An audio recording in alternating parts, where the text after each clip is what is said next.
பொருளுக்கான மாதத்துக்கு உயிரான ஜெபமே செய்யும் அகசியருப்பா அப்படி இருக்குதுங்க. சரி சரி. இந்த நாடு சமநிலை வந்தது எதனால இல்ல தென்னாடு வசந்து எப்படிங்க இமயமலை தணிஞ்சு இருந்தது. அப்போ சிவனு கல்யாணம் அங்கே வச்சாங்க. அப்போ எல்லாரும் இருக்கிறாங்க அகஸ்தியர்.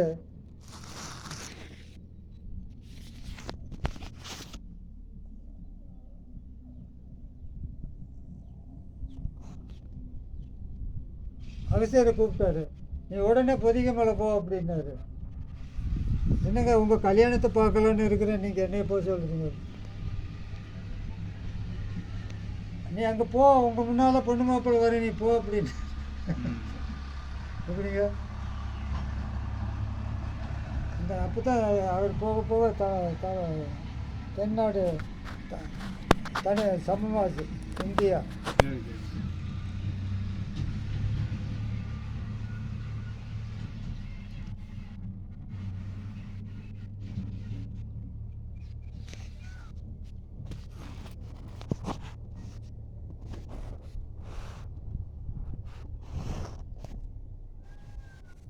மக்களுக்குங்க ஐயா கேட்குறாரு, மக்களுக்கு பொருளாதாரம் இல்லாமல் நன்மை செய்யணும்.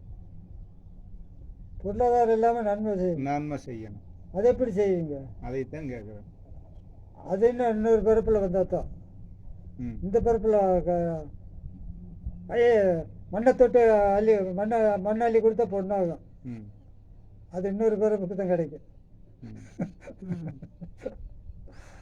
நான் உங்களோட கேட்டு வளர்ந்தவன். அவன் சாமி அப்படி சொல்லிடுவாங்க. சனங்க இப்போ யாருங்க அதர்மம் அரக்கர் மண்டலம் தெரியுங்களா? அரக்கர் மண்டலத்தில் இருக்கும் கோள்கள் திசாபுத்தி நடக்கில் பெருக்குவோர் பொண்ணுடன் சேத பிசாசினால பைத்தியம் ரோகம் வியாதி தாய் தந்த நஷ்டம் பணத்துயர் காட்டும் இருக்கவ கஷ்டம் பால் பசி சேதம் இவையெல்லாம் நடக்கும்ட்டு ஜெயமா முனிவர் சொல்றார். இப்போ நடக்கிறது பால் பசி. இப்போ நாட்டு மாட்டு பால் எங்கே இருக்குது? இல்லை. சாமிக்கு பால் நாட்டு மாட்டு பால் ஊற்ற சொன்னால் நாய்ப்பால் நரிப்பால் சோழராஜாவை சேர சோழ பாண்டியனை விட பெரிய ஆள் உலகத்தில் பெரிய ஆள்னு சொல்லுவாங்களா?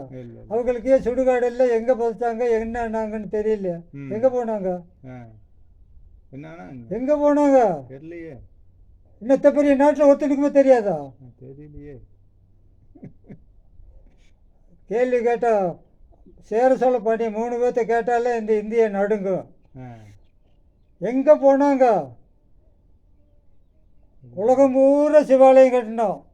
மங்கோலியா மாஸ்கோவிலேருந்து சீனாவிலேருந்து அமெரிக்காவிலேருந்து தென்னாப்பிரிக்காவிலேருந்து சிவாலயம் கட்டின சோழராஜா. அவனுக்கு வந்த கதி அப்படி. சனங்களை எப்பவுமே சனம் மோசமான ஜாதிங்க. நேபாளக்காரன் துருக்கி நேபாளம் பாகிஸ்தான் ஜப்பான் ரஷ்யா சீனா 5 நாட்டுக்காரன் வந்து 1000 பேர் சன்னியாசிக்கு வேஷம் போட்டு எப்படிங்க அனுப்பினோம் ஒவ்வொரு நாட்டில் இருந்து சோழ பாண்டியன் இல்லாமல் பண்ணுறதுக்கு.